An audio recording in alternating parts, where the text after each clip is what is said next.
ఇది కేవలం సమాచారంగా మాత్రమే భావించండి. వైద్య నిపుణులను సంప్రదించండి.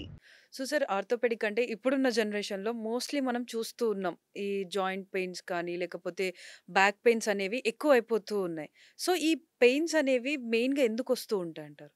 హ్మ్. బేసిక్‌గా ఇప్పుడు ఎలా అయిపోయిందంటే, మనకి ఎవ్వరికి దగ్గర గూడా రెస్ట్ తీసుకోవడానికి టైం లేదు.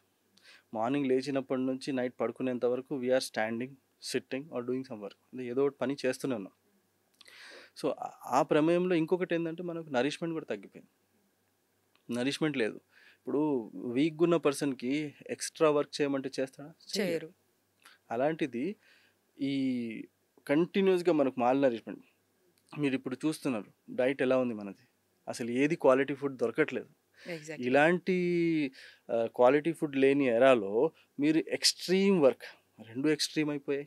రైట్. సో, అవును. దీనినే ఆయుర్వేదంలో ఎలా అంటారు అనంటే అతి వ్యాయామ, అతి వ్యవాయ, అధ్వగమన అంటారు. వాత వృద్ధి కారణాలు అంటారు. అంటే శరీరంలో వాతం వాతం అంటే ఏంటిది? మన భూతమా? కాదు. వాతం అంటే nothing but gases. Okay. It's like a gas. So, ఇప్పుడు ఎయిర్ ఉంది. ఎయిర్ ఎలా ఉంటుంది? డ్రైగా ఉంటుందా? వెట్‌గా ఉంటుందా?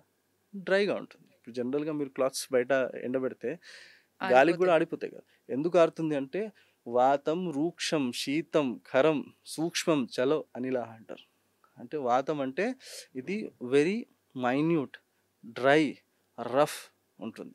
సో, మన బాడీ ఇప్పుడు మీరు హ్యాండ్ మూవ్ చేశారనుకోండి, ఈ హ్యాండ్ మూవ్‌మెంట్ స్మూత్‌గా ఉందా? కట్ కట్ అంటుందా? స్మూత్. No sound. అదే మోకాళ్ళు మూవ్ చేసినప్పుడు కట్ కట్ సౌండ్ వస్తే మీరేం చేస్తారు? ఇమ్మీడియేట్‌గా డాక్టర్ డాక్టర్ దగ్గర. దగ్గరికెళ్తారు. అంటే మీ బాడీలో చేంజ్ అయిందంటే స్నిగ్ధత్వం నుంచి రూక్షత్వంకొచ్చింది. అంటే స్మూత్‌నెస్, ఆయిలీ అంక్చుయస్‌నెస్ నుంచి డ్రైనెస్ అయింది. డ్రై అవ్వగానే రఫ్‌నెస్ స్టార్ట్ అయింది. ఆ రఫ్‌నెస్ వల్ల ఫ్రిక్షన్ పెరిగింది. ఫ్రిక్షన్ పెరగడం వల్ల పెయిన్ పెయిన్ వచ్చింది. వస్తుంది. సింపుల్ కదా! So, ayurvedic concept of pathogenesis అంటారు దీన్ని. అంటే ఒక డిజీజ్ ఎలా డెవలప్ అవుతుంది, దానిని ఎలా అర్థం చేసుకోవాలని చెప్పారు. So, maybe they did not use chemicals or cut చేసి చూడడం అని చేయలేదు. కానీ వితౌట్ కట్టింగ్, బాడీని కట్ చేయకుండా ఓన్లీ టచ్ చేసి చెప్పారు. ఇది ఇలా ఉంటుందనేది. హ్మ్. ఇంకొకటి ఆయుర్వేదంలో డిజీజ్ అర్థం చేసుకోవడానికి 3 ఉన్నాయి. మొత్తం ఆయుర్వేదం కలిపి ఒక 3 పదాల్లో కన్సైజ్ చేసేసారు. దట్ ఈస్ యాక్చువల్లీ చాలా పెద్ద విషయం అది. ఎలా అంటే వాత, పిత్త, కఫ. ఈ మూడిటిని అర్థం చేసుకోవాలి అంటే అర్థం చేసుకున్నవాడు ఏ రోగమైనా ట్రీట్ చేయొచ్చు. హ్మ్. వినడానికి సులువుగా ఉంటాయి. కానీ ఇంత సులువు చేశారు ఎవరు? మన ఆచార్యులు. అంటే అంత చిన్న విషయం కాదు. మొత్తం మెడికల్ సైన్స్‌ని మూడిటి మీద డివైడ్ చేయడం డివైడ్. It's impossible. కానీ దట్ ఇంపాసిబుల్‌ని పాసిబుల్ చేశారు. సో, అందులో మేజర్‌గా మనం ఫేస్ చేసేవి ఏంటిది అనంటే వాతజ రోగాలు అంటారు. అంటే ఎనీ మస్కులోస్కెలిటల్ అంటే muscle, joints joints. Or neurological disorders అన్ని వాత రోగాలు అంటారు. వాతం వచ్చిందంటే ఏదో బాడీలో గ్యాస్ నిండింది, హీట్ పెరిగింది కాదు. హ్మ్. All neurological disorders, all musculoskeletal అంటే మజిల్‌కి, జాయింట్స్‌కి సంబంధించిన రోగాలన్నీ వాతజ రోగాలు అంటారు. ఇప్పుడు పిత్తజ రోగాలు ఉన్నాయి. పిత్తజ రోగాలు ఏంటివి అంటే స్కిన్‌కి, ఇంటెస్టైన్స్‌కి. గ్రాస్‌గా చెప్తున్నాను. ఇంకా మైక్రోగా ఉన్నాయి. గ్రాస్‌గా ఏంటిది అంటే స్కిన్‌కి, గ్యాస్ట్రో ఇంటెస్టైనల్ సిస్టమ్‌కి సంబంధించినవన్నీ పిత్త రోగాలు. పిత్త అంటే ఏంటిది? హీట్. ఓకే. శరీరంలో హీట్ ఎక్కింది. కొన్ని సార్లు అనిపిస్తుంది మీకు. బాడీ హీట్ బాడీలోంచి ఎక్కుతుంది. వేడి పొగలొస్తున్నాయంట. వేడొస్తుంది. నాకు హీట్ అయిపోయిందని మీరు అనుకుంటారు. అదే డాక్టర్ దగ్గరికెళ్తే ఏమైంది జ్వరం వచ్చిందా? టెంపరేచర్ చెక్ చేస్తే నార్మల్ 96 వస్తుంది. మరి మీకేమనిపిస్తుంది లోపల నుంచి మొత్తం హీట్. వేడిగా అనిపిస్తుంది. దాన్ని ఎవరైనా ప్రూఫ్ చేయగలిగారా? So, that is Ayurveda. It explains clearly. That is పిత్త వృద్ధి అంటారు. పిత్తం పెరిగిపోతే మీ బాడీ హీట్.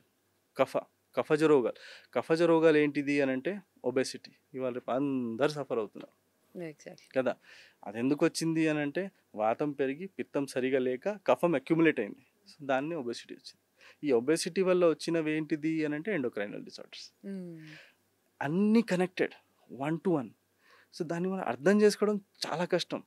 కానీ ఇప్పుడు నేను ఆల్మోస్ట్ 15 ఇయర్స్ నుంచి ప్రాక్టీస్ చేస్తున్నాను.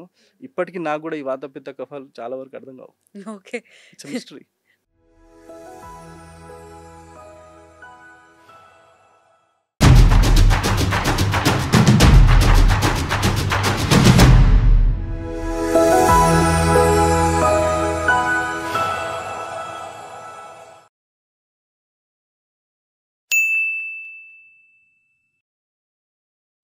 సాక్షి టీవీ ప్రసారాలను నిలిపివేయడం చట్టరీత్యా నేరం. సాక్షి టీవీ ప్రసారాల కోసం మీ స్థానిక కేబుల్ ఆపరేటర్ని వెంటనే సంప్రదించండి. DTHలో, ఇంటర్నెట్లో కూడా సాక్షి టీవీ ప్రసారాలను వీక్షించవచ్చు.